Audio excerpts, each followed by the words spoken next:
Hello दोस्तों, मैं हूं आपका होस्ट और दोस्त DK गुप्ता। मैं आप सभी का एक्सेल लीडर की इस नई वीडियो सीरीज में स्वागत करता हूं। इस वीडियो सीरीज का नाम है एक्सेल फार्मूलाज।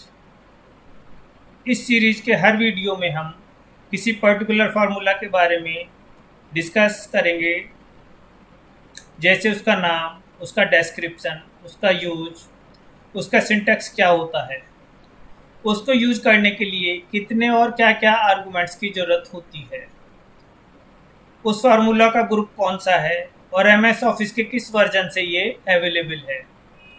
और जो सबसे महत्वपूर्ण बात है वो है बहुत सारे प्रैक्टिस एग्जाम्पल्स के द्वारा उसको यूज करना और उसकी फंक्शनलिटी और यूटिलिटी को अच्छे से समझना। दोस्तों, हमारा फार्मूला ऑफ द डे है स्मॉल।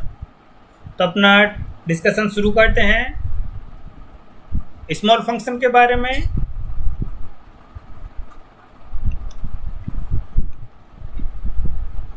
नेम, इस फार्मूला का नाम स्मॉल है, स्टैटिस्टिकल ग्रुप का पार्ट है, MS ऑफिस के सभी वर्जन्स में ये अवेलेबल है। सिंटैक्स की बात कर, डिस्क्रिप्शन की बात करें अगर इसकी, तो ये हमारे रेंज में से kth नंबर की स्मॉलेस्ट वैल्यू को डाटा सेट में से फाइंड आउट करके रिटर्न करेगा। Syntax equal to small array comma k parenthesis close, means ये डाटा में हम लोगों को सारा डाटा एरे फॉर्म में या रेंज को सेलेक्ट करके ही एंटर किया जा सकता है। उसको इंडिविजुअली हम लोग अलग अलग से एंटर नहीं कर सकते डायरेक्ट इनपुट के थ्रू। चलिए कुछ इसके एग्जाम्पल्स के थ्रू इसके कंसेप्ट को क्लियर करने की कोशिश करते हैं कि हम लोग को सैलरी में से स्मॉलेस्ट वैल्यू फाइंड आउट करनी है। तो हम लोगों ने फार्मूला यूज़ करना शुरू किया, स्मॉल सेलेक्ट किया, रेंज को सेलेक्ट किया और इसमें पहले नंबर की स्मॉल वैल्यू हम लोगों को चाहिए। तो हम लोगों ने यहाँ पर 1 लिखा है, मीन्स द लोएस्ट वन। तो इसने हम लोगों को इस पूरे सैलरी में से रिटर्न करके दे दिया 4000। ठीक है।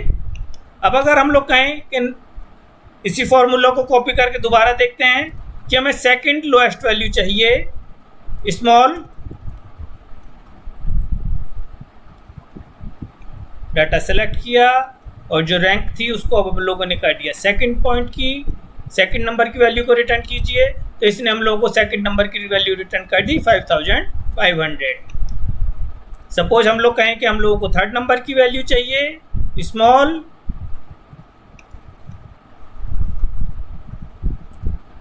थर्ड पैरेंथेसिस को क्लोज किया और एंटर को हिट किया। तो इसने हम लोगों को थर्ड नंबर की वैल्यू रिटर्न कर दी 6000। चलिए अब कुछ और अलग अलग इसके कंसेप्ट को क्लियर करने के लिए हम लोग समझने की कोशिश करते हैं कि अगर बाई चांस यहाँ पर कोई सेल ब्लैंक है तो क्या इम्पैक्ट आएगा। सपोज 11000 की जगह हम लोगों ने 0 पुट करके देखा तो क्या सिचुएशन बनेगी, F2 0।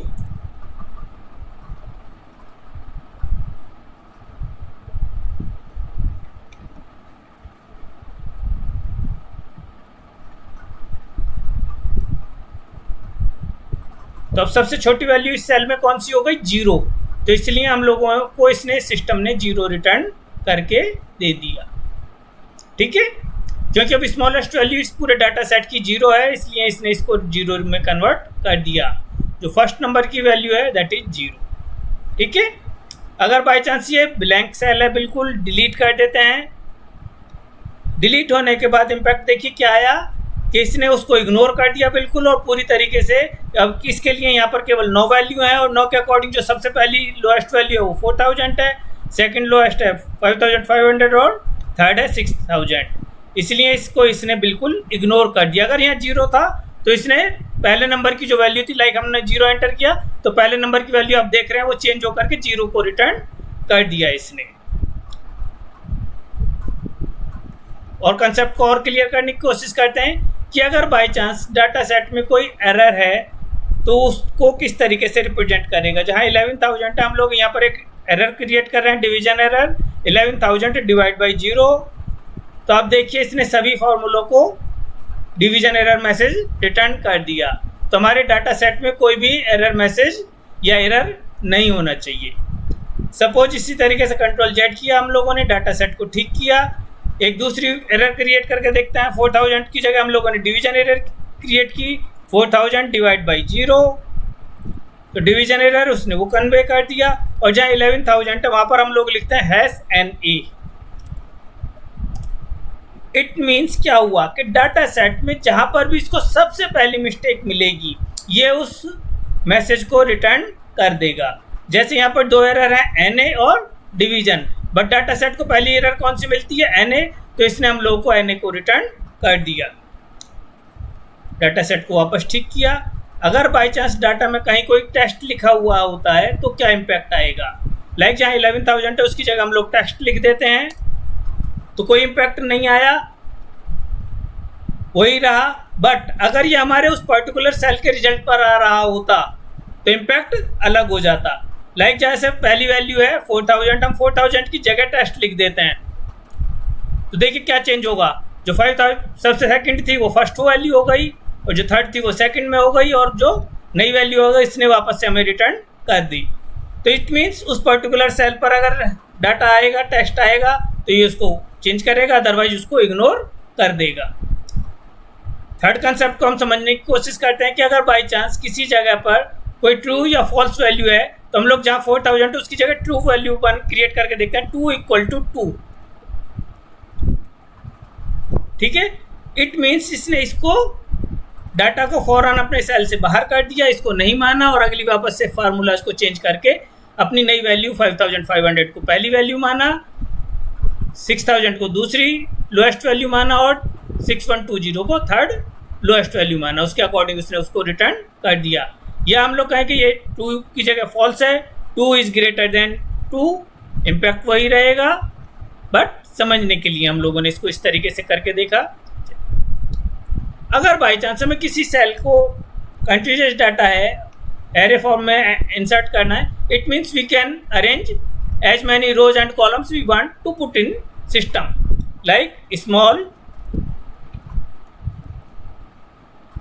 मीन्स हमारा डाटा कंटिन्यूस फॉर्म में होना चाहिए, और इस तरीके से हम रेंज को सेलेक्ट करते हुए अपने डाटा को लिख सकते हैं कि इस पूरे डाटा में जो 11th नंबर की लोएस्ट वैल्यू है उसको रिटर्न कर दे।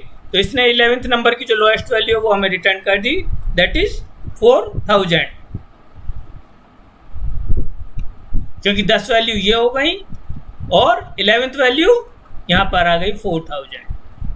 अगर ये हम लोग कहें कि हमें 5th नंबर की वैल्यू चाहिए लोएस्ट, तो यहाँ पर 11th की जगह हम लोगों ने 5th किया, तो 5th नंबर की वैल्यू इनने 780 हमें रिटर्न कर दिया।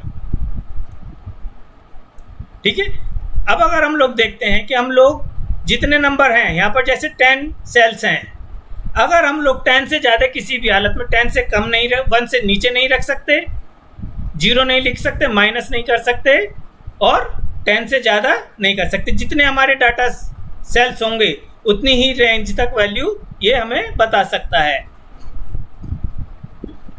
इक्वल टू स्मॉल,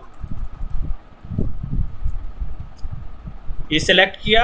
अब यहाँ पर हम लोग अलग अलग तरीके से करते हैं। अगर 0 वैल्यू चाहिए हमें तो 0 में हमें ये नम एरर रिटर्न कर देगा। अगर हम 11 लिखते हैं तो भी ये हमें नम एरर मैसेज कन्वे करेगा। बट अगर हम लोग 1 से लेकर 10 के बीच की कोई भी वैल्यू लिखेंगे तो ये हमें मैसेज हमेशा सही रिटर्न करेगा। लाइक हम 4th वैल्यू चाहिए हमें, तो इसने हमें रिटर्न कर दिया 6120। अगर हम कहते हैं 5th नंबर की वैल्यू चाहिए तो ये 5th नंबर की वैल्यू को हमें रिटर्न कर रहा है।